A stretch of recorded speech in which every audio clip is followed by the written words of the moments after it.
Tiens. Salut la compagnie, c'est Jules Melon et aujourd'hui dans la Ciné Critique, je suis de retour chez l'endimanché du ciné.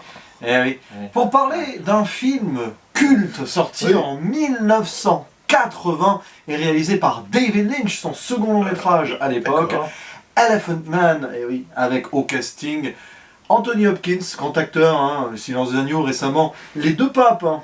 Voilà. C'était pas terrible ça quand même. Voilà. Et à ses côtés, il y a John Hurt qui a joué notamment dans la saga Harry Potter. Hein. Entre autres, hein, il a fait d'autres choses. Ah, oui, il y a également Anne Bancroft, qui joue une actrice. Et elle est alors pas les débuts, son deuxième rôle au cinéma d'un certain Dexter Fletcher, acteur et surtout réalisateur de Bohemian Rhapsody, entre autres, qui avait à l'époque à peine 14 ans. Et oui, c'est fou. Incroyable. Bah, c'est moi qui le fais remarquer quand même. C'est vrai, bah oui. C'est moi qui le découvre. Parce qu'on pensait que c'était un homonyme en fait, mais pas du tout. Et, voilà. Et donc, un film en noir et blanc, très important, biopic dramatique sur la vraie histoire de l'homme éléphant à l'ère victorienne 1884 hein, au Royaume-Uni, Joseph Merrick, qui est prénommé dans le film John. Hein. C'est marrant parce que voilà, ils ont eu de confusion sur le prénom.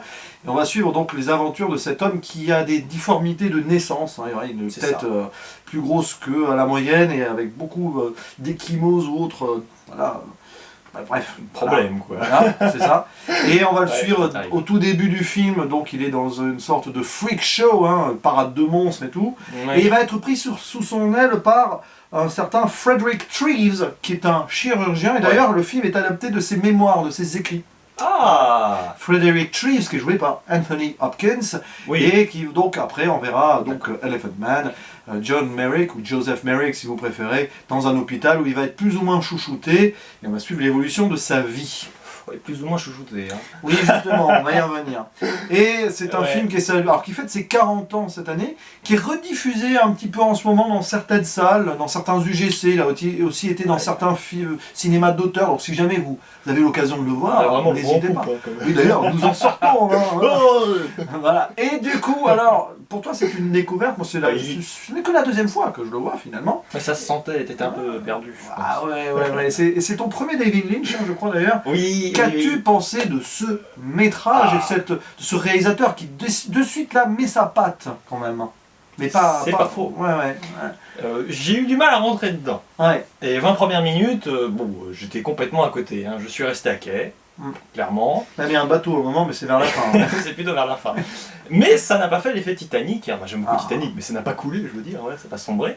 Parce que l'introduction prend tout son sens assez rapidement. Et à partir de ce moment-là, jusqu'à la fin du film, c'est excellent. Il y a un moment quand même assez clé dans le premier tiers du film où je me suis dit on sent quand même une certaine inspiration un petit peu de L'Enfant Sauvage de Truffaut. Exactement. Et à partir de ce moment-là, moi j'ai été conquis parce que ça parle beaucoup de la société et moi j'adore vraiment ce genre de film, même si il y a des simplicités, il y a parfois quand même des maladresses je trouve. Mais c'est un style vraiment, évidemment visuel, hein, ça c'est clair que là j'ai pris une belle claque. Mais même dans les dialogues, j'avoue que j'étais assez ébahi, c'est très frontal, donc c'est très cru, mais en même temps c'est jamais complètement, entre guillemets, débilos, quoi. Voilà, c'est pas, je te placarde la vérité, t'en fais ce que tu veux, non, c'est les personnages qui parlent de leurs doutes, et ce qui est marrant c'est que les personnages qui doutent, alors que moi, personnellement, à premier visionnage, mais je ne doutais pas spécialement, de leur propre motivation. Donc ils doutent de ce qui est pour nous assez... ce qui nous viendrait pas à l'esprit, quoi. Et ce décalage-là, je l'ai beaucoup apprécié. Je trouve que le film est vraiment tiraillé intérieurement. Et je vais pas dire que le film... s'il se donne un petit genre un peu malade, quoi. C'est-à-dire qu'on comprend pas vraiment... attention, hein, le film est très maîtrisé, hein, justement. C'est vraiment un effet quand même qu'il arrive à bien renvoyer, je trouve, dans sa structure. Un film qui est probablement, un classique, enfin moi je le découvre comme ça, d'accord, mais qui est pourtant très atypique quand même malgré tout, surtout sur sa dernière partie, où là j'avoue, vraiment il y a plein d'effets, très guerrier en plus, la façon de montrer les gens, un peu le peuple comme ça, c'est magnifique. La vindicte populaire. Oui, ça fait un peu film de guerre, j'en ai vu très peu, mais tu vois j'ai quelques plans un peu de référence en tête comme ça, et voilà, donc je suis vraiment très satisfait, c'est vraiment un excellent film, hein, je suis très content. Voilà. Ouais, c'est un film assez émouvant aussi. Ah oui, aussi. Alors, oui, tu parlais des influences, L'Enfant Sauvage, c'est clair. Ah oui, là. Il y en a une qui est affirmée, hein, c'est Freaks de Todd Browning, un film de 1932 qui met en scène des vrais monstres de foire. Ah, voilà, oui, et d'ailleurs, vers la fin, il y a vraiment des références à Freaks, quand même, quelque part. Ah, sûrement, oui. Et c'est une beauté artistique, ce film. Hein. C'est une pièce d'art, pour moi, ce métrage. Oui. Ça va au-delà même de la narration, puisque finalement, l'histoire, bah, si vous la connaissez avant, il n'y a pas de surprise. Mais Ouais, c'est l'histoire d'un oui. homme qui n'a jamais demandé d'en être là, tout simplement. Et on va suivre, tu t'en parlais de parcours initiatique, Oui, il c'est découvre, vrai, oui. dans ce film, il découvre la vie, parce qu'au début, bah, il est, on va dire, la propriété d'un certain Bites, hein, qui est Ouais, une sorte il y a de un monsieur méchant. loyal, Ah. pas très loyal pour le coup. Ouais, pas très loin, Et puis, dès que le chirurgien va le prendre sous son aile, et ben, il va découvrir l'art. Ouais. Il avait cette fibre artistique en lui. C'est un artiste, C'est ça, oui, John c'est vrai, Merrick bien dans le sûr, film. bien sûr. Et c'est ça qui est génial. C'est l'histoire d'un artiste qui se découvre et qui découvre la vie. À un moment, il fait une cathédrale et tout, en construction. Ouais, oui, c'est Et ça. par l'imagination plus que par ce qu'il voit. Et il a une fibre littéraire, Ouais. théâtrale. Ouais. D'ailleurs, c'est pour ça qu'il y a une actrice à un moment qui s'intéresserait à lui un peu. Voilà. Ouais, et puis ça passe super naturellement. On pourrait se dire, c'est bizarre, d'un coup, un intérêt pour ce type. Non, c'est une évidence. Et puis au-delà de la Ouais. narration, il y a une mise en scène qui est très simple en soi. Mais elle est hyper efficace. Les plans sont soignés. Ouais. On voit à un moment, par exemple, je prends une scène un peu au hasard, on voit Frederick Ouais. Treves, Oh là, le chirurgien qui est en proie à des doutes et tout. Oui. Il est là et puis il y a une statuette d'ange là, et puis là il y a une sorte d'assiette avec un ange, on sent qu'il est jugé, il se juge lui-même. C'est ça. C'est ça. Et puis d'ailleurs à un moment Introspection. il devient un petit peu le monsieur loyal qui était au début, il se dit mais moi aussi je me sers un petit peu, parce qu'il le montre à la haute société, etc. Alors Bah, qu'au il début, serait à un stade moins avancé que les Voilà. pierres truands que l'on mais découvre c'est ça, au début du film. pendant dans tout le le film, même. pendant tout le film, on voit donc Elephant Man qui est montré aux autres. C'est Au ça. début en mode monstre de foire et tout, mais après par curiosité et la haute société qui l'accepte, oh là là, c'est devenu une mode de C'est s'afficher ça, avec lui. absolument. Ouais, c'est ça. Oui, il y a un une effet vraie de mode. critique de la société. T'as un attachement à la marque un peu. Mais c'est ça, mais c'est une critique de la société, c'est un film très avant-gardiste aussi là-dessus. Ouais. Là, l'histoire en elle-même l'est, on voit que ce soit le bas peuple ou la haute société, pareil, ils ont la même curiosité, c'est un côté un peu même malaisant, quoi. Ouais, une première approche qui leur est propre. Hein. D'ailleurs, il y a plein de personnages qui font référence, c'est-à-dire ah oui, mais attendez, regardez ceux-là, ils le regardent bizarrement, mais Ah oui. et vous étiez pareil au début. Et forcément, la découverte du personnage n'intervient pas au même moment pour tous les personnages. Et oui, et puis nous, Ça permet de donner du relief. ce qui est génial, c'est que bon, nous, le Elephant Man, on le Et nous voit, aussi, oui, on exact. le voit qu'à peu près au premier tiers du film. À un moment, on s'attend pas d'ailleurs. Ah oui, c'est Alors bien joué. Quelques scènes avant, on voit comment le chirurgien découvre Elephant Man avec cette scène très connue, hein, la caméra qui se rapproche sur un homme Je l'avais qui déjà pleure. vu, Oui, cette- tu l'avais vu cette scène. Ils lui ont mis des petites gouttelettes dans le... Ah, je sais pas, parce qu'Anthony Non, Hopkins c'est je un rigole. très grand acteur. Je pense plaisante, que c'est une scène qui a été faite plusieurs fois pour avoir la perfection du moment. Ah oui, je Et puis rigole. justement, puisqu'on en parle, close-up vers le visage, je sais pas si c'est la caméra qui s'approche ou c'est un zoom d'ailleurs, je sais pas. Et l'importance des regards dans le film. Ah. Voilà, une photo avant de la mer, hop. Et à chaque fois d'ailleurs, dès qu'on rentre dans les regards, on part dans une sorte de dimension rêvée, et ça c'est David Lynch. Il aime bien mettre le rêve dans ses films, et même Ouais. là, dans un biopic, on est souvent dans les rêves un petit peu torturés de Elephant Man, Ah ouais, ouais. avec le côté industriel, mécanisation de la société, oui, là oui, aussi. bien sûr, bien Une sûr. société qui évolue. Ouais. Tout est en évolution à l'époque, et on sent que les gens Ouais, sont un peu malades c'est de fou. cette évolution. Oui, oui, complètement. Avec, à l'époque victorienne et tout, montré de façon assez crasse, mais aussi avec cette haute société à côté qui fait, avec ses faux semblants On et n'en voit tout. pas trop non plus, Non. c'est pas non plus... Mais ils vont pas trop insister il y sur a ce une point. maîtrise Insister. là-dessus, voilà, on sent, on comprend. Quelque part, beaucoup de fans de David Lynch se disent oui, ça Ah. ressemble pas trop. C'est vrai que c'est le moins David Lynch de ses films, et encore, On peut pas juger.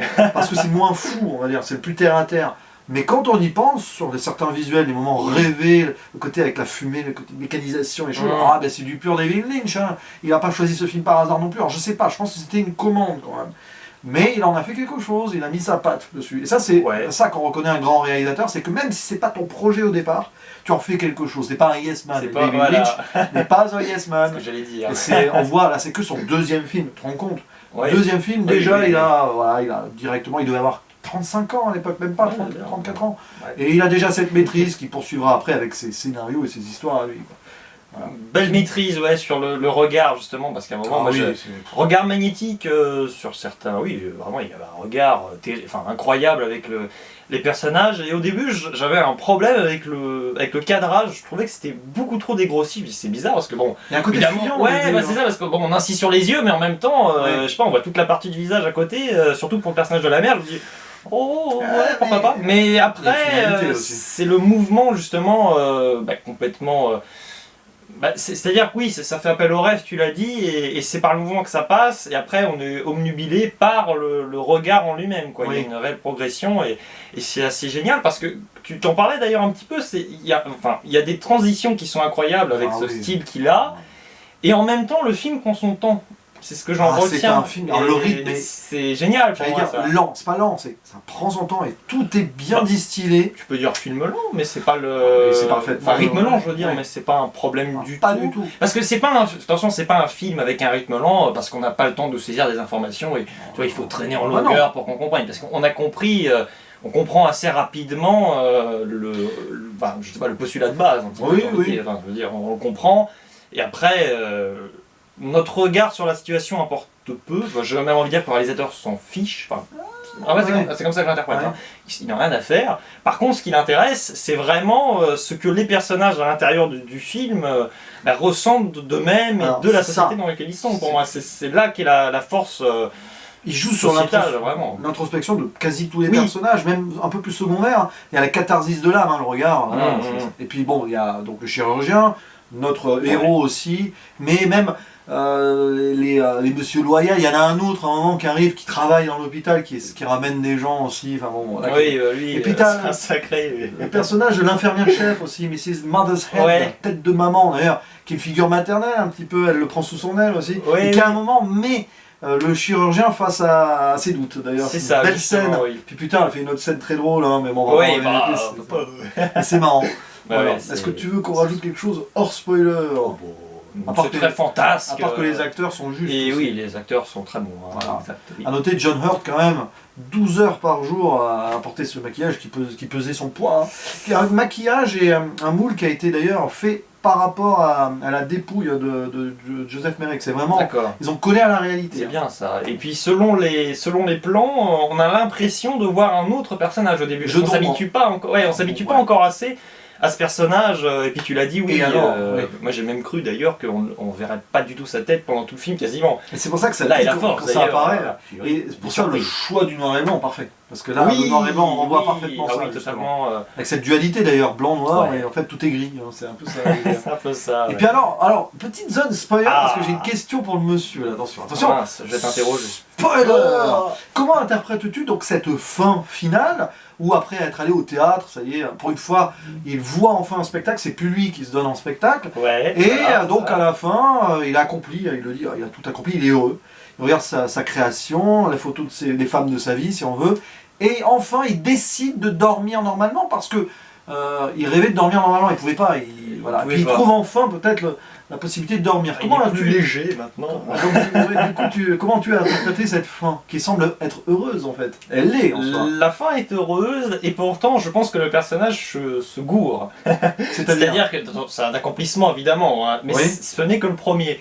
C'est-à-dire que, et d'ailleurs tu l'as très bien dit, bon évidemment il a applaudi, il a acclamé, mais il y a encore besoin de le montrer, c'est-à-dire que voilà, c'est pas en train de dire, bon allez, tu vois le type, alors on donne son vrai prénom, on donne son nom, on révèle son identité humaine, il n'y a pas de problème, ça c'est ce qu'il cherchait, mais il faut encore qu'il se montre quand même aux yeux du monde quelque part.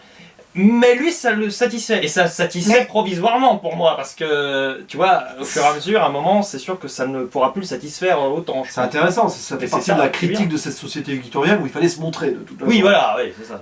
C'est l'honorabilité, comme dans des romans. Mais tu l'as...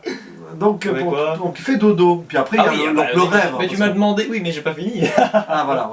Bon, je plaisante. Et puis, et après, voilà, on le voit en train de se coucher, il prend son courage à deux mains, il est plus léger donc il s'endort.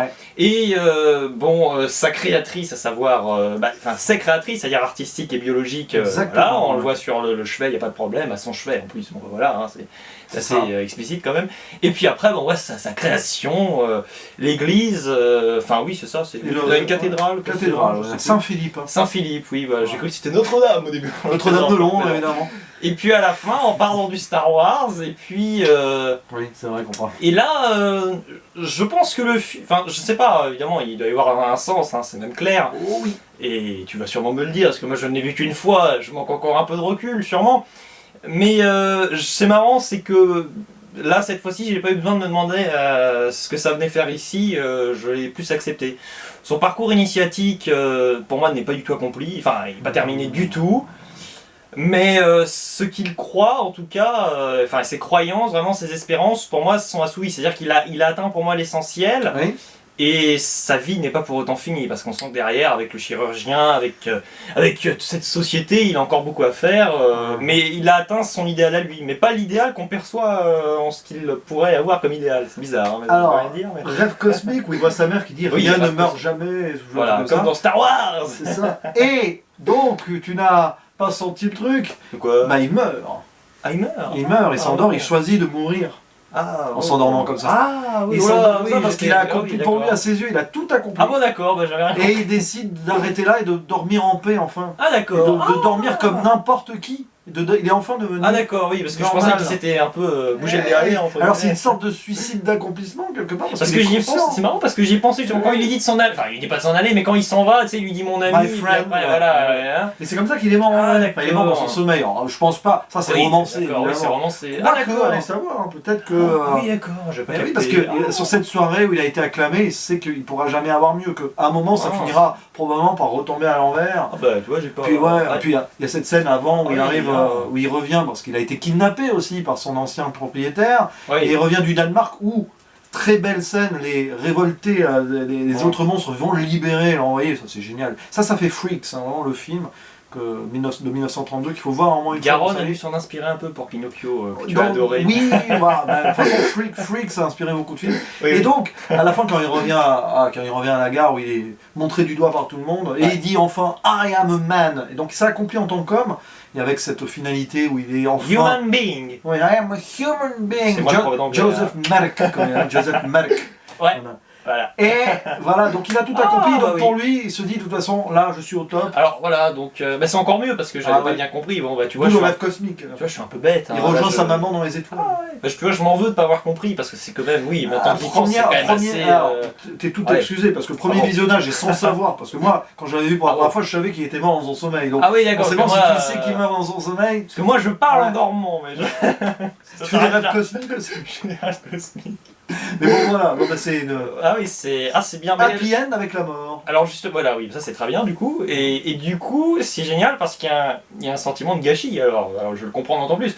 Parce qu'il aurait pu aller plus loin, j'insiste. Mais de son point de vue, vu pas tout de son ce point de vue, voilà. qu'il a subi avant... Voilà. Et en même temps, il est beaucoup question de mérite, d'accomplissement personnel. Son choix le regarde et nous spectateurs, on aurait fait celui-ci ou un autre. J'avoue que je suis pas spécialement... C'est bizarre parce que d'ailleurs, je suis pas quelqu'un d'ambitieux du tout, hein, à la base. Hein, ça m'intéresse pas l'ambition. Et pour autant, tu vois, j'en ai eu plus pour lui, tu vois, que lui à son propre égard. C'est une belle fin. C'est bien joué, oui. Il n'en veut pas plus, il a eu ça. Et j'avais compris cette fin, tu vois. Donc, et il meurt en être humain. Oui, voilà. Ouais, bien joué. Ah oui, d'accord. Alors on va, attention, refermer. Oh, il m'a piégé, hein. Vous oui, comprendrez. Allez dans un spoiler. Voilà, piégé. Je suis fier de moi. Alors, nous sommes revenus. Vous êtes obligés d'aller voir le film pour voir comment je l'ai piégé maintenant. Ton appréciation finale est ta note. Alors c'est pas facile de noter un tel film après un premier visionnage, mais tu vas quand même essayer. Mais je vais essayer. Le film est tout bonnement excellent et ça fait plaisir. Voilà. Pourquoi? Parce que, oui, à part franchement quelques petite simplicité ça et là, bon... Qui se justifie parce que c'est une histoire simple, qui se justifie par rapport au contexte, à l'organisation, on va dire, de l'hôpital, enfin de plein d'éléments à prendre en compte, voilà, hein, tout simplement. Là où c'est très réussi, d'autant plus, c'est les performances d'acteurs, oui, et d'actrices, hein, forcément. D'ailleurs, c'est marrant, il y a un aspect un peu sexiste et des fois plus du tout, c'est pas mal aussi. Ça reflète l'époque. Hein, ouais, c'est marrant, c'est très bien trouvé. Et du coup, retranscrit d'ailleurs, et j'aime bien parce que, en soi, c'est un biopic. Oui. Bon, eh bien, tout ce que j'apprécie dans les biopics, c'est là-dedans. Tout ce que j'apprécie moins, c'est dans Rocketman, c'est dans Bohemian Où il y a Rhapsody, Dexter Fletcher. où il y a Dexter Fletcher, voilà. Donc c'est pour ça, je trouve qu'ici, c'est suffisamment fou, un peu comme dans un Radioactive, enfin, ouais, il y a une sorte de folie un peu comme dans Radioactive. Je pense que Radioactive est un peu inspiré Ouais, par voilà, Rocketman, par Elephant Non, Man. non, qui est un biopic de Marie et Pierre Curie. Et j'adore cette atmosphère, et j'adore ce film, j'adore la dramaturgie, c'est très théâtral, c'est excellent. Donc si je devais le noter, ce serait une note supérieure à celle des derniers biopics dont j'ai fait mention, surtout biopics musicaux. D'ailleurs, je suis souvent assez méchant avec les biopics musicaux, enfin méchant, j'y trouve moins facilement mon compte, mais en tout cas ici, c'est un, allez, je vais mettre 8 sur 10, mais bien bombé quoi, Ah, oui. clairement c'est un grand 8. Ouais. Ah, moi aussi, hein, j'avais mis 8 la première fois, j'avais un 8 coup de cœur. Là, hein. C'est pas loin d'être un 9, ça devrait être un 9 en fait. Mais c'est un très gros 8. Oui, de toute façon, parce que moi j'ai tout David Lynch derrière, mais en même temps, ce film c'est du David Lynch tout en étant au-delà de David Lynch. Ça veut dire qu'il a mis sa patte tout en allant au-delà, c'est-à-dire qu'il a rendu hommage à l'œuvre, mais c'est pas mis en avant quoi. Et pourtant il distille sa patte, c'est très intéressant. Ah bah ça c'est je parfait pourrais en d'ailleurs. parler plus. Mais c'est parfait pour découvrir David Lynch ce film. Vaut mieux découvrir celui-ci avec celui-ci que son Dune, même si pour moi c'est pas un mauvais film, mais il a tellement été décrié. Ah bon, voilà, il est plus personnel, plus propre. Dune c'est une vraie, pour le coup, Dune c'est une vraie commande, là au moins il a mis sa patte quoi. D'accord, voilà. oui, je comprends. Mais ouais, voilà donc. Je demande parce que je suis perdu. Très gros 8 sur 10, et si vous avez la possibilité ou l'occasion de le revoir au cinéma en ce moment, n'hésitez pas. Ça doit être sympa au cinéma, très sympa, ouais. On l'a vu au cinéma. Oui, c'est vrai, voilà. Je suis content, en tout cas, de te l'avoir fait découvrir. Là, on perd notre latin en DVD, hein, du coup, parce que on ne va pas les retourner au cinéma, mais bon. Sinon, on serait allé voir une nouveauté, évidemment. Quoique, des fois. Hein. Et il ne nous reste plus qu'à faire. C'est peut-être un remake ou un reboot. Ah oui, c'est comme dans Tenet, on est remonté dans le temps. Mais il va être temps quand même de conclure cette vidéo. Parce que sinon, on va saouler tout le monde. Attention, tu casses la table. Ah oui, je suis en train de tout casser derrière. Attention. Je suis prêt. À la prochaine. Ciao. Un éléphant, ça trompe énormément. Ciao. Hey, Mr. Medic. Hein?